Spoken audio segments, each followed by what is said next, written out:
গোপালদা, শ্রদ্ধেয় গোপালদার দ্বিতীয় প্রয়াণ দিবস।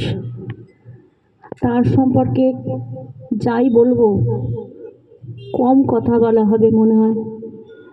তবে তার প্রতি শ্রদ্ধা জানিয়ে, তিনি শুধু আমাদের পরিবারের একজন মাস্টারমশাই ছিলেন না, তিনি আমাদের একজন পরিবারের অভিভাবক ছিলেন, সদস্য ছিলেন।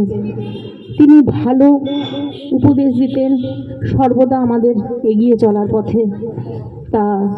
তার প্রতি শ্রদ্ধা জানিয়ে আজকে আমার নিজস্ব অনুভবের কিছু কথা আমি আপনাদের সামনে নিবেদন করছি।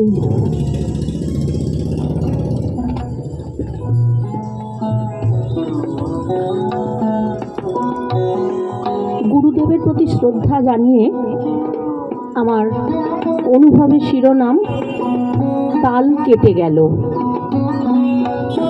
তাল কেটে গেল যেদিন, তাল কেটে গেল যেদিন, থেমে গেল তবলার বোল। সেদিন থেকে নীরব হলো আমাদের সুরের স্কুল। হাতের ছোঁয়ায় আগুন জ্বালতে, ছন্দ তুলতে, আকাশ ছুঁতে শিখিয়েছিলে তুমি। তুমি গুরুদেব বলেছিলে, বাদ্য শুধু বাজে না, কথা কয়। তুমি ছিলে না শুধু আমাদের মাস্টার মশাই, ছিলে বন্ধু। তখন রেওয়াজে মন বসতো না। ছিলে দার্শনিক, যখন তালের ফাঁকে জীবন বোঝাতে। ছিলে পথ প্রদর্শক, যখন ভুল বোল বাজিয়ে দিশেহারা হতাম। ধা ধিন ধিন ধা, এই বোলের ভিতর তুমি শিখিয়েছিলে শৃঙ্খলা, ধৈর্য, সম্মান। বলতে, ওরে তবলা বাজাস না রে, তবলাকে বাজতে দে। আঙুলের জোর না, মনের জোর লাগে, বুঝলি? ভুল করলে ধমক দিতে, কিন্তু তোমার চোখে মায়া ভরা থাকতো। আবার নিজে বাজিয়ে দেখিয়ে দিতে, দেখ এইভাবে, দেখ এইভাবে, এইভাবে করতে হয়। আমরা যখন হার মানতাম তখন তুমি বলতে, তাল পড়ে গেলে আবারও তুলতে হয়, জীবনও তাই, বুঝলি? আজ আজ তোমার আসন খালি, বায়া ডায়া সব নীরব।